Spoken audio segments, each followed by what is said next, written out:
Welcome to the first ever live episode of Creators on Creators in partnership with Femme Africa, a content platform for young African women. We hope you enjoy this conversation. Wow.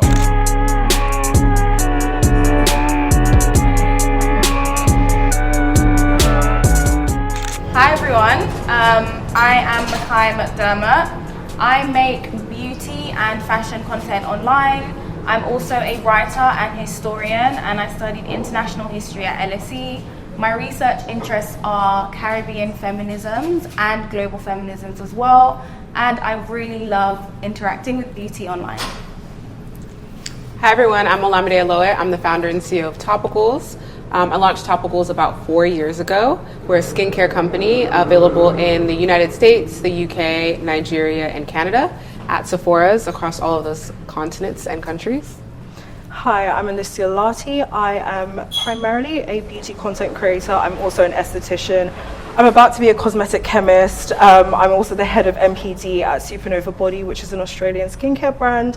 And I primarily make beauty content, but I now will be making founding team content. Yeah, you're busy. Yeah, very busy. What led you to start creating, and what has been your experience so far? I started out as a session hairstylist, so I used to do hair for magazines, runway, backstage, etc. That was my full-time job. And I was studying for my master's degree when COVID first happened, when we first experienced lockdown. And I remember I was supposed to shoot for a TV show with Sky. It was supposed to be a 4-month production, and they cancelled filming. So everyone was sort of really worried and scared about what they were going to do next. And that sort of made me make content online. That's what pushed me into making content online.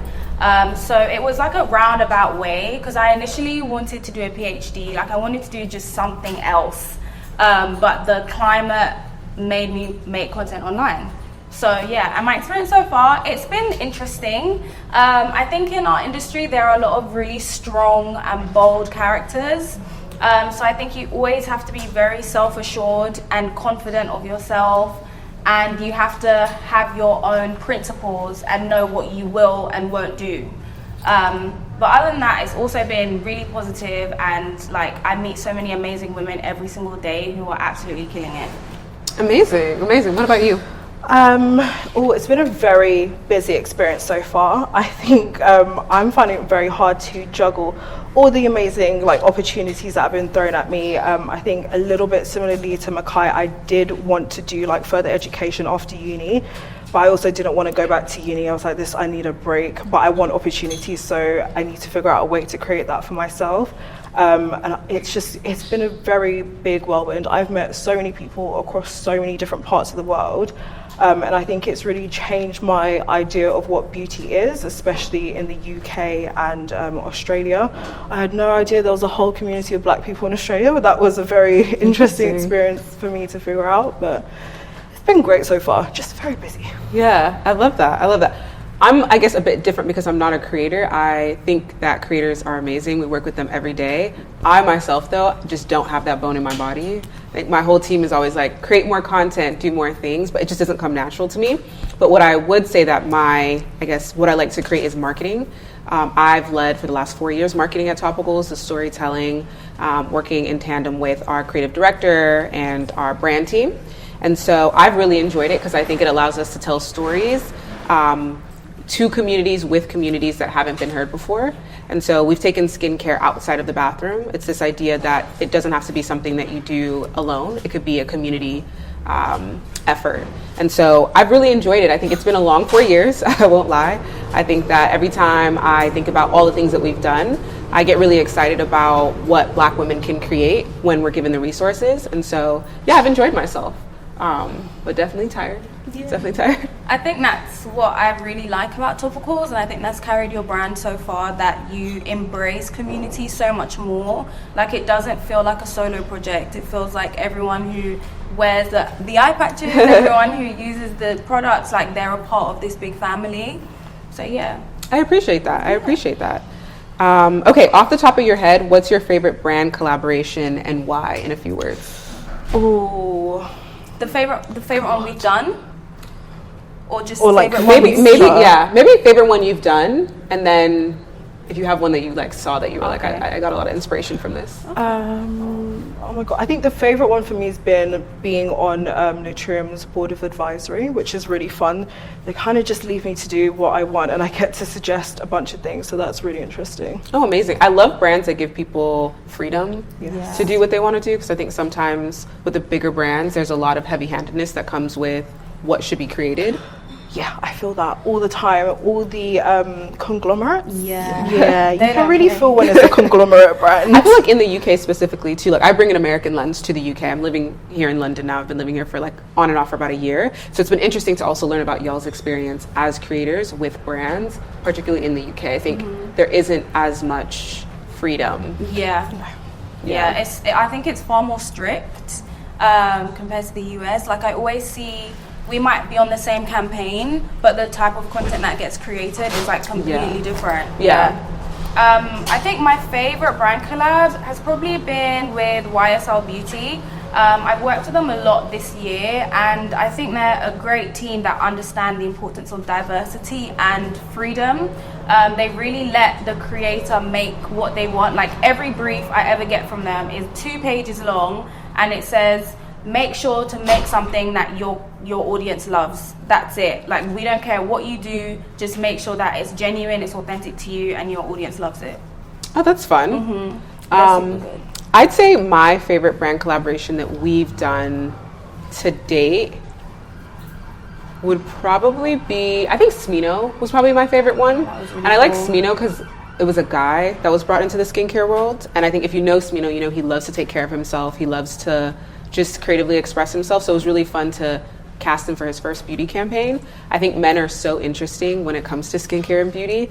And you'd be surprised as a brand owner, I think, especially when you're trying to target women, people think you should only put women in your ads. But we have a long running campaign called Fine Men Use Topicals. And I'll say that the girlies love the fine men that use topicals. So I would say it's really interesting to do marketing in a way that isn't what typically people would think about just casting women, telling a story that feels like anyone can play a part, which I really appreciate your comment on community, because we want the community to, any type of person can be a part of the topical story. You don't have to know about skincare or understand the science to be a part of it.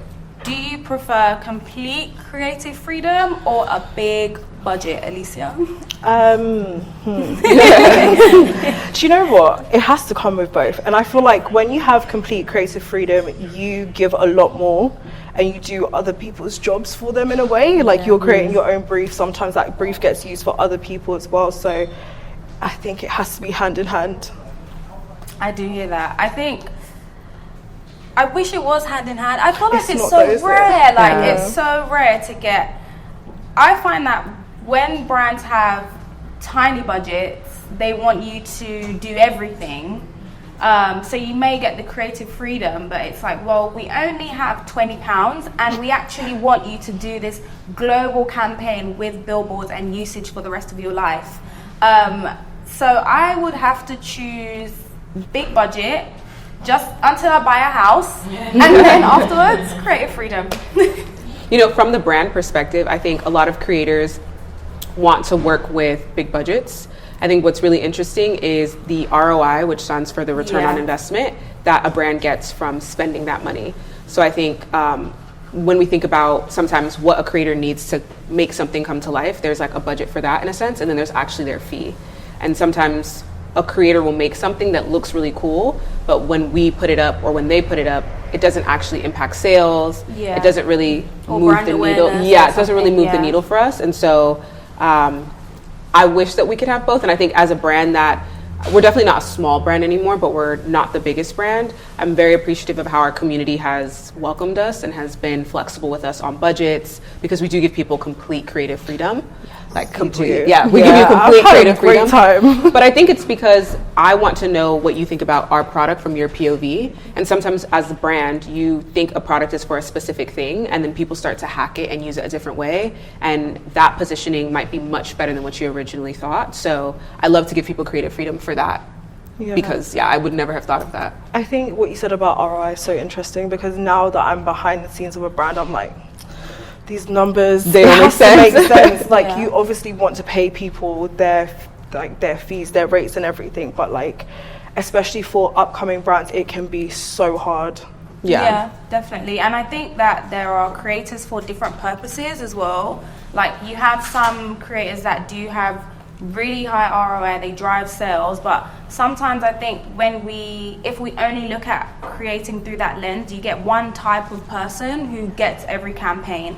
And I think sometimes when you work in beauty, you do have to be cautious of like your whole campaign having one type of person and using the reason, oh well, they drive ROI, because some creators will always have more following than others simply because there are more people who look like them.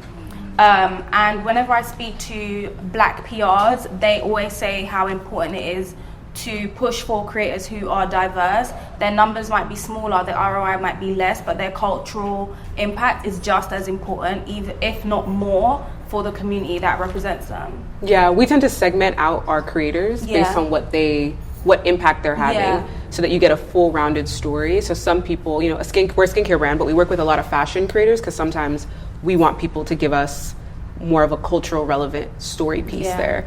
Sometimes we work with just the beauty girls because we want them to actually talk about the product and how it works. Sometimes we'll talk to experts on the formulation. And so I think depending on your brand, you will need to segment out your creators so that you are hitting every touch point. Yeah. Tight turnaround or delayed payment? Which Tight one? Turnaround. Yeah. Sorry. Because I think what people don't realize is in the creator world, delayed payment does not mean 4 days. It can mean 6 months. It can mean a year. I've seen people that are waiting 2 years. Yeah. A year. It can mean you may have to threaten them like with a court order or something like to get your money. Exactly. Wow. Okay. Court order because people aren't paying up. Okay, so what are some challenges that you've faced? I think everyone loves the glitz and glam of being a creator, being an entrepreneur. It looks really sexy, but what have you hated? This is a safe space. What have you hated? I feel like I genuinely ran out of content this year. Like, there was a point where I was like, there's nothing in my brain. I have nothing to give that's like my standard. Yeah. And I was like, if I don't keep going, then because the industry moves so fast, people will be like, oh, like, where's she gone? She's dropped off. But then balancing that with the fact that I then had to like produce a lot of content for Supernova and think about like behind the scenes. So it's like, whilst I'm, I guess, creatively burnt out, I still have to light the fire in some type of way. Yeah. I would say yes, that's such a valid point. Like the amount that you have to post every single day on multiple platforms, that can get like really tiring, especially when like you may see others who are posting like 4 times a day and you're just thinking like, how are they keeping up with it? And for me, I think it's also knowing your worth, like making sure that the fee that you're charging is fair, and also that you're not being taken advantage of, because I think because we all work very individually, like no one really knows what the other person is doing, so you do spend a lot of time by yourself. That's definitely a challenge, I think.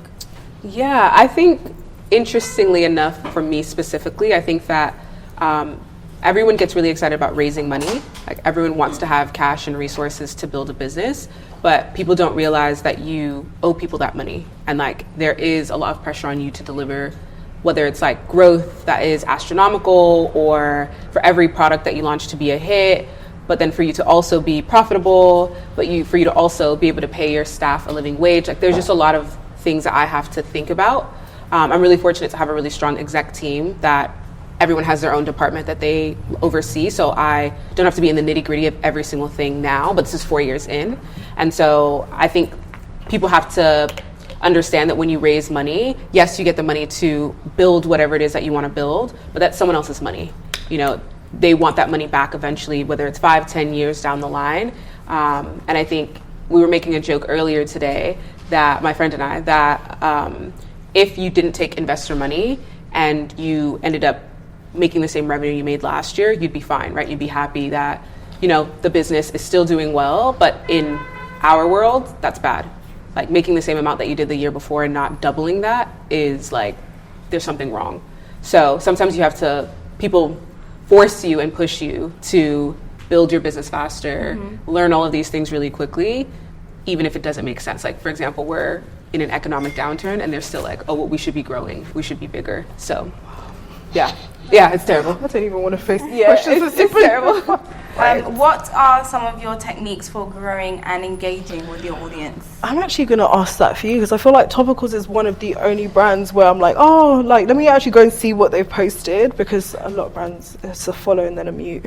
Yeah, you know what's so interesting? I always complain that we do really great at launching products, but I think our maintenance in between launches is really hard. Like you said, it's actually hard to come up with concepts to constantly keep the audience coming back. And so in a sense, we do act as a creator where, again, there's always big news. When you share big news, you get a lot of engagement as a creator. But I think where creators really grow is by consistently posting, whether that's the 4 times a day. But I think what we're trying to do is to create serial content. So it's almost like you're a TV show. And it's like there's a series, Sunscreen or Sunscream, which is your serial content series. It's really good to have something that people can come back to, that they know, okay, maybe it's like every Thursday she's going to post this, and I know it's going to be, again, this sunscreen versus this other sunscreen. I think you almost have to think of yourself as a media company when you're a creator, when you're a business, because your product isn't just, in our case, skincare. It's also making sure that people are coming back to our page, finding out about what we're doing, buying products, engaging with us. But it's hard, I think, especially with the algorithm and the fact that I think Meta just wants you to pay for ads. It's really hard for brands. I think creators have it a bit easier, but for brands, you have to pay to play. Yeah, I think one thing that creators have to ignore though is their social battery. You have to kind of like give more of yourself than you'd like to in many ways. You always kind of have to speak to people, whether that's when you're out and about, at events, online, on all the different social media platforms. I think for me, Twitter's been a great way for me to engage with my audience and like get down into very nitty-gritty conversations. Whereas Instagram, it's like a bit more formal. TikTok is a bit like all over the place. But yeah, I think having something that's a bit more faceless and just requires me to type back, like Twitter, has been a great way for me to engage. I guess like Threads, because Threads is really big in the US. Oh, is it? Yeah, it's not super big here, but I feel like a lot of people use Threads now. Yeah, I haven't used it. There's a new feature too that I see a lot of people using, which is like the channel. Like the broadcast. There we go. Yeah, that's been lots of super people use it as interesting. well. Yeah, I haven't done it. Have you? No, I feel like I don't have anything to say. Maybe I feel very like valid. Yeah, it's summer. I think for me right now, what am I going to say? I'm going to this festival, guys. Like, what are we wearing? Yeah. I think you have to be very open with your audience. I think before, like the people we grew up watching, like Jackie Aina, Peak Mill, I don't know, Leah J, like when we were like watching them, they didn't have to share anything other than they did makeup or they did hair. And you just came, you watched them, like we didn't know Peak Mill had like a husband, she had like 3 kids, like she was living a whole life. Whereas now I feel like, I think we've seen Jackie really have to adapt to this changing landscape, because she's had to share her partner, you know, she's had to share her home, she's had to share what decor she likes. And I think that's like a really difficult thing to grapple with when you feel like you don't want to be vulnerable, like you don't want to expose yourself to people who may not have your best interests at heart, or they just want to know what you're doing just to know. So I think that's been really difficult, like finding the balance between sharing and being open, but also not using the internet as your personal diary. Yeah, I think, using the internet as your personal diary, I think it affects your personal brand so much. And a lot of like new creators don't realize that the internet is forever. Someone will take a screenshot and then they'll bring it up again. that actually feeds into this really good question. Do you think you have a healthy relationship with social media? No. I just go ghost for like months on end. Like I won't post anything for a while. I feel for creators, because you all have to post as your livelihood. I don't have that bone in my body. Like when life is flogging me, the wig is off. There's no makeup on. I'm in the back cooking, trying to figure out how to get us to where we need to go. Yeah. And so I feel for creators when you are having a bit of a mental health bout, having to still show up on camera because a brand wants you to try their lip liners, like, girl. Yeah. Like, I can't do a single cut crease for you. Yeah, exactly. Like, I'm losing it. Yeah. Like, I will never forget when a brand made me go to a shoot 5 days after having a breast reduction. I was just like, guys, I'm not even awake right now. Oh my God. That's but wild. I think in that stage, that was like just down to like multiple things. Like, my manager at the time definitely should have said no. Yeah. But I think I also should have probably been firmer and been like, I'm actually just not turning up, guys. Yeah, I think boundaries with anything creative, it's just hard though, because the internet is always on. And there's always someone coming to take your spot in a sense. Exactly. And I feel like because it's your thing, you feel so passionate about it that it's really difficult for you to switch off and to say no and to have that boundary. Like, Alicia, for you, that may have been like your dream brand. Do you know what I mean? And it's like you have to say to yourself, like, how far am I willing to go, or how much am I willing to push myself and my body? So I feel like those are really difficult things as well. Yeah, I agree. Creative process, thinking about how you get like inspiration to make stuff. Mine's a little bit difficult. I feel like I get a brief, I love to look at the claims, then after that I go and see if I can find the manufacturer, and then if I can match the claims to that, then I'm like, okay, this brand is like definitely serious about themselves. I'll try a product it depends what the ingredients are, what the claims are. I'll try it for a particular time, document it, and then I will feed back and be like, yeah, this is what I want to do.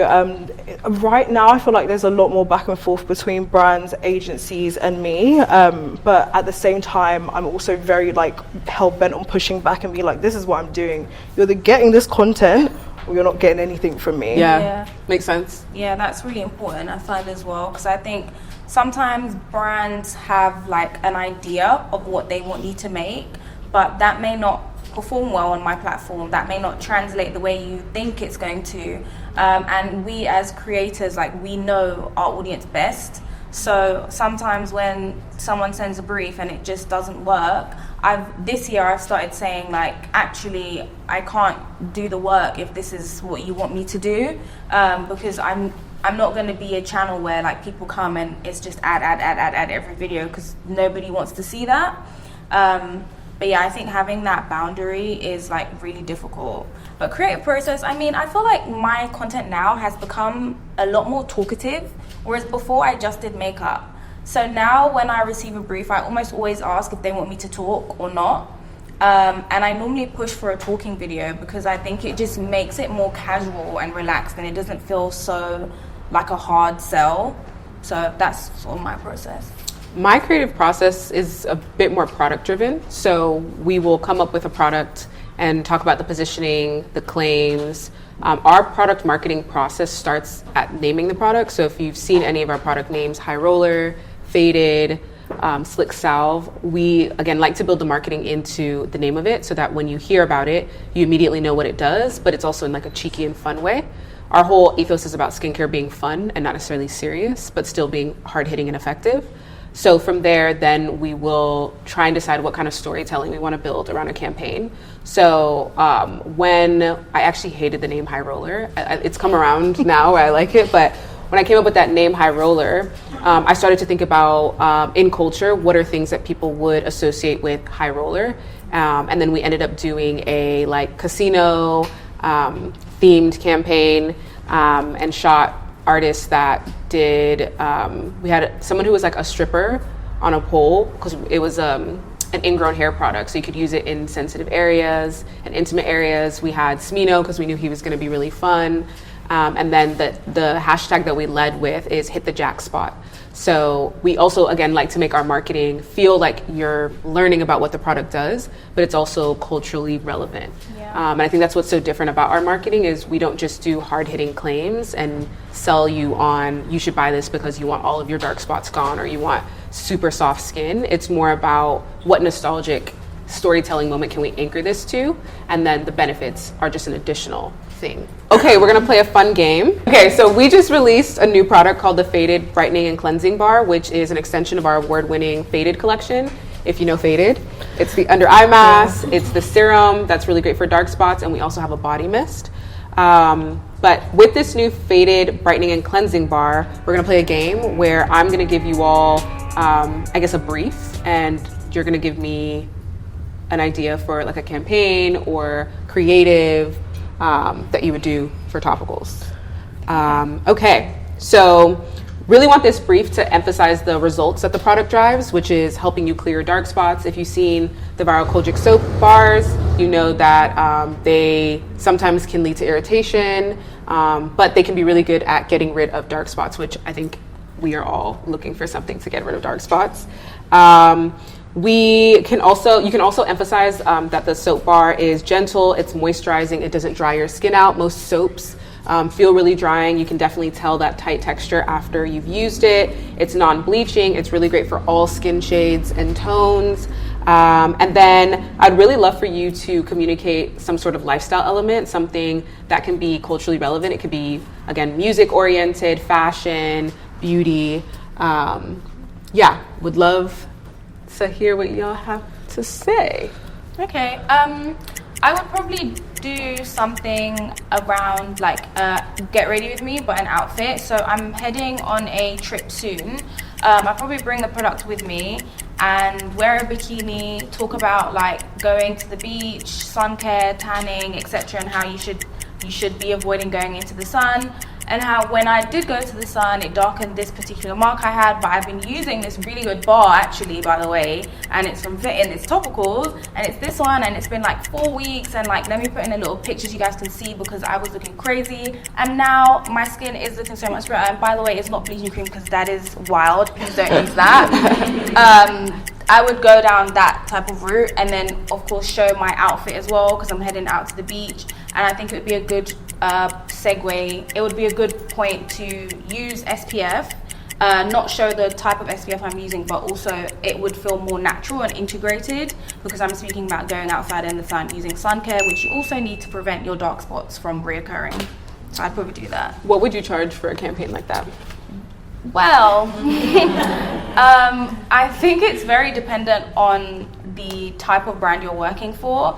What Olamide said about ROI as well, I think is really important. As a creator, you should know your engagement rates on average. There are so many platforms you can connect to which will tell you your percentage of engagement as well, and that can be something you can use to pitch to brands to say, well, if you book me, I have 18% engagement rate and the average is 4. So you know that people will be looking and seeing your product and your content. So based on that, I think you should be pricing more than you think. So whatever number you have in your head, it should be more than that. It's a good tip. That is such a cool brief. I feel like mine's not going to be as fun, but because I'm an esthetician, I feel like my audience is always expecting me to explain how something works, to show the benefits, to show maybe a cool, interesting hack. So for example, with the kojic acid soap bars, like back in the day when they were popular, everyone would cut them up because they're great for travel, they're waterless. Do something similar with the faded bar, like make it a little bit more tongue-in-cheek and be like, well, this one's like not ruining your skin at the same time. Show maybe a before and after of myself, show a before and after of somebody else, because I can speak to like somebody else's skin as well. And then I think I would try and do like maybe little updates throughout like a period of time so people can really see that I've stuck beside something. I think people love content when you can see like progression over a period of time. I just did one with Kate Somerville and I tried their product out for 50 days and that seemed to do quite well. Love that. And what would you charge for a campaign like that? I wish Maria was here because she would tell me everything, but I think it comes down to usage. A lot of the time, usage is a huge thing right now because every brand wants to boost your content. So you can figure out what you would charge based on how much spend they're willing to put behind it, what platforms that's going on, and then the period of time that they're willing to boost your content for. But maybe like high 4 figures. High 4 figures? Yeah, sounds good. And I think this is also a really good example too of being like two different types of creators. One very science driven and then one more lifestyle driven. So I think it's really important again to know what kind of creator you want to be. You don't have to be like anyone else for you to be valuable to a brand. Now we're back to the money. What is your highest paid deal or the most that you've ever paid a creator? You know what's so interesting is while I am not a creator, I have been tapped to do certain things. I think this is also a very interesting thing about how I think female founders are becoming somewhat of a creator now because people are really excited about seeing women in this light. So I have done some campaigns which have been really interesting. What one was your favorite? I did one with Nike like 3 years ago, which was really fun because it was like athletic. I grew up running track, so it was athletic, but also we talked about getting to the bag. It was a really fun campaign. So I'd say that one is my favorite. I think the deals, again, they vary. The larger brands have way more money than smaller brands, but that deal I want to say was like almost 6 figures. But again, for some of these like larger brands, the usage that they do is like it'll be like global, worldwide. Yeah. Like they own it forever and ever and ever and ever. And then the highest that we've ever paid a creator is more like mid 6 figures, which is wild. And that was a celebrity talent that like it was built into, like the revenue that we made was built into the deal. So it wasn't just, we're giving them this money. It was, if this does really well, you get a percentage of sales. Oh, okay. And so that usually happens for a lot of larger celebrity or creative talent. But again, they also have to drive the revenue. Yeah. And so those are good deals for brands because you know that person is gonna really sell the product because they wanna make as much money as possible. Do you prefer long-term deals or like short-term one-offs? We love long-term deals because one, it just allows us to build a relationship with the creator, and then also I think you get way more for your money than you would if you just did one-off. I think influencer, again, as a whole, one-off posts don't do that well. No. And I think a lot of brands are moving towards longer-term partnerships, and I feel like even when a brand comes to me to work initially, I'll tend to have a call with them and then we'll chat about like what their goals are outside of this campaign, and that will influence whether we work on something longer term, because sometimes it's like they just want to do one product, whereas other times they're like, we have this strategy, we want you to be a part of the family. Then it's like, well, it makes sense to do something over the course of 12 months, or we'll do 3-month segments so that we can review and track the progress. But I think there are more and more brands that are looking to do long term. And also one of my PR friends told me, when you're thinking about like working with a brand or like you want to pitch yourself to them, you should be making content almost exclusively using that product. So if you want to do something with, I don't know, Fenty Beauty, you should be doing a Fenty face, like that's their hashtag. So you should be buying the product and doing a complete face of Fenty. If you're just using the lip gloss and everything is from other brands, if you don't have a big following, it's rare that they'll like take notice of you. And I can't speak for Topicals, but I feel like you have so many people who have engaged with your community and have bought into the product, and that's helped you to like see them. Do you know what I mean? It like puts them on your radar. No, definitely. And people are so creative with how they use the products. That's a really great way to get noticed by us. So highest deal. Sorry, I completely sidetracked. Highest deal, I would also say 5 figures, maybe. Yeah. And the lowest. What about one you wouldn't sign for the lowest? One I wouldn't sign, as it was too low. Yeah, like it was disgusting. I don't. If it's like 3 figures. Mm-hmm. I don't think it's not a good investment of your time. Yeah. Because the deliverables they'll probably get from going to be usage, etc. And then tax. And the tax and the VAT. And then your manager. And then your manager's 20%. So if you get a fee, you have to think about like how many people will get the money before you do. Yeah. Oh, I think my highest was definitely 5 as well, and then lowest, I was really shocked by this one. A brand that I loved approached me with a very, very low and crazy usage, and it was very interesting because they kind of wanted to own my sunscreen series, and I was like, okay, not the whole very ownership ballsy. I see. Absolutely not. So again, that's another thing. I feel like when there's IP involved, when you've created something so like unique to you, then the money has to go up. Yeah. And they'll never own it. Like it has to be yours. Exactly. What's the number one thing you ask brands, creators before you collaborate? The number one thing. What don't you want me to talk about? That's a good one. That's why I asked, because that just gets that out of the way. Yeah. I asked for data because a lot of the stuff that I like speak about makes claims to like effects on your skin. So I want to see some type of research, like, so I at least know that you tried and you didn't just pull this claim out of thin air. Yeah. No, that's a good one, because brands do lie A lot about what works. Yeah. Yeah. I think for us, the number one thing I ask creators to do is to actually make something that they care about. I hate lazy work. Like, if it's just going to be lazy, like, you just might as well not work together. So if you're going to do something that you're proud of putting out. And I think sometimes as a brand, when you approach people, again, you think that they should talk about this thing, but the creator might have a way better perspective on what they should create and what's going to hit with their audience. Do you diversify your income as a creative entrepreneur, that word? Do you diversify your income? Yes, I do. I think it's really important. I do content creation as well, but I also do some consulting as well, which I think a lot of us do, especially if we've come from a professional background, which everyone here has. So yeah, I would definitely say consulting, like focusing on like what you're an expert at or becoming an expert at something. Like Alicia's going to further her knowledge. So I think doing that would be great, because brands will appreciate you more.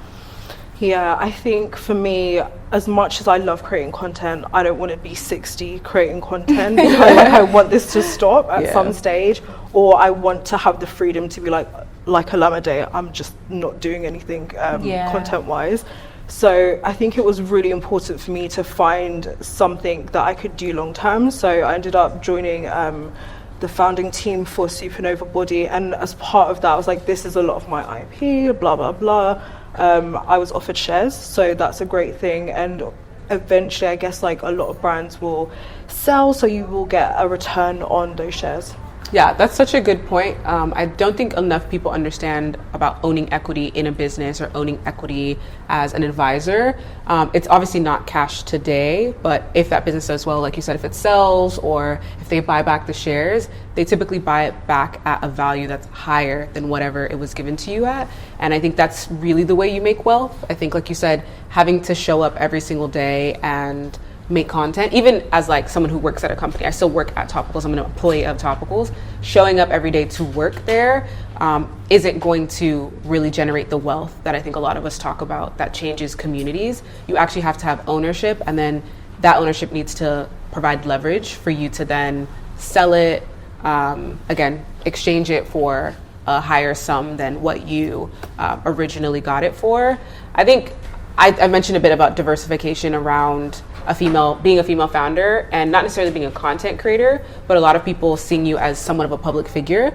So I have not only my job at Topicals, but I also do a bit of, I wouldn't say I create content, because you'll never see me creating content. And not because of anything else other than the fact that it's so hard. Like, I really, really respect creators, because it's very difficult to create content. Y'all are gonna get an iPhone selfie, and you better enjoy it. Yeah.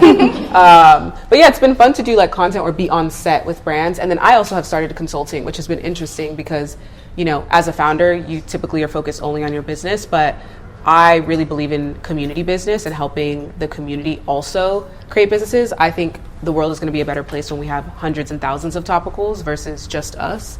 I think in order for our community to kind of take back the power that was taken from us, again, we have to have ownership. And if I can do that by consulting with people, giving people advice on how to grow their business, I'm so happy to do that. Yeah, I feel like consulting is a really fun one, because you don't necessarily have to have the most followers in the world. You just have to be very knowledgeable in your, I guess, niche, even though I hate that word. Yeah. You just have to have something that you can deliver behind the scenes, and it's nice. You don't have to be on camera for it. So what's your final message to content creators, entrepreneurs, people who are looking to do a bit of what you do?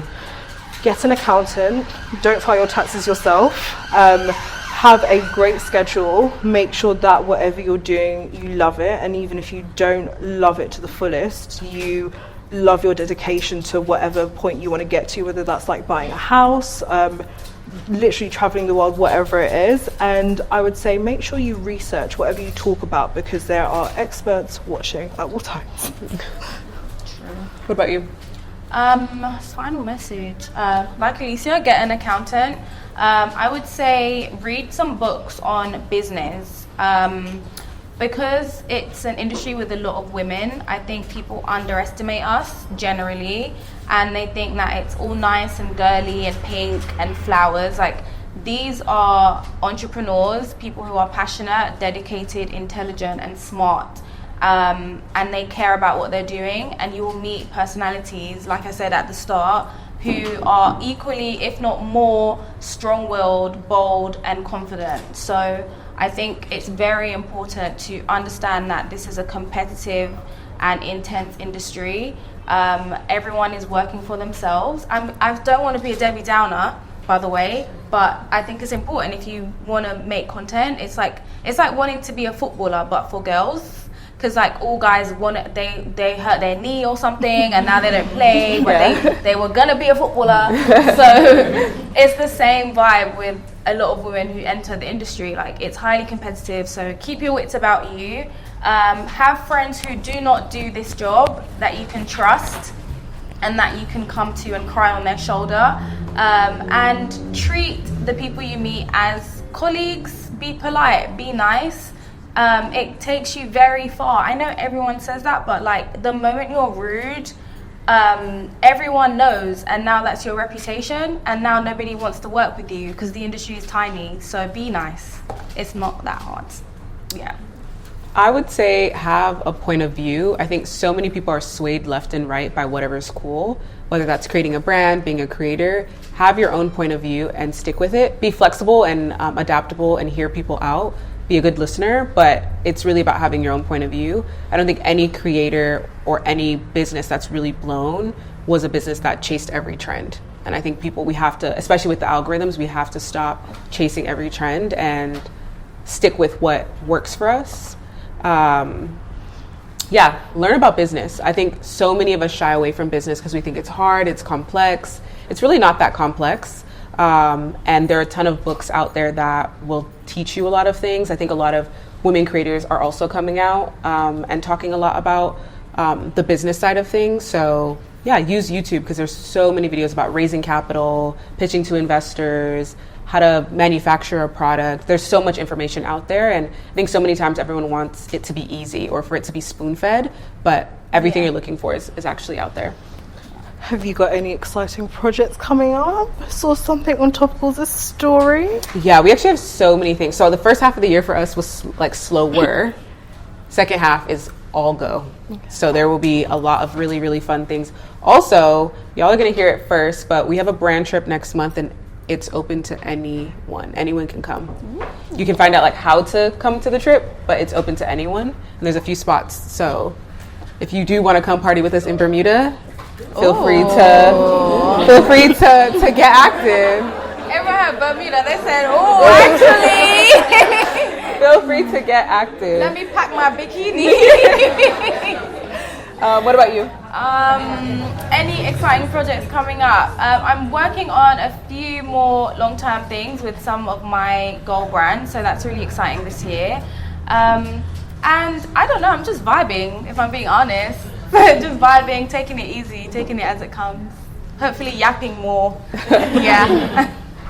My big annual months-long girls trip at the end of the year is something I always look forward to. We get a lot of content on that trip. I'm producing a little fun series with one of my favorite publications, a bunch of supernova stuff that I'm probably not allowed to say, but it's just so fun. Like, there's so many fun things. I think even from a creator that works with Topicals point of view, every time you guys tease something, I'm always like, oh, this is so exciting, and it breathes life back into the space. Because sometimes, especially in the UK, it can be quite stale. I feel like the Americans are a bit more go and have a lot more creative stuff going on. But yeah, I'm excited. Can't wait to see the Bermuda pictures. Yeah, happy to hear that. Thank you so much. Where can we find you online? Y'all, again, I go 3 months hiatus sometimes. So I always say when people follow me on Instagram, I don't know what you're following for, because again, the content is here, then it's not. But you can follow Topicals at Topicals across all channels. You can find us in Sephora UK. And then you can find me at Olamide Olowe on pretty much every socials, yapping about something random. I am Mikai McDermott on everything.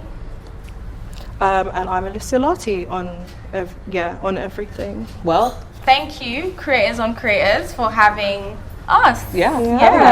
Thank you.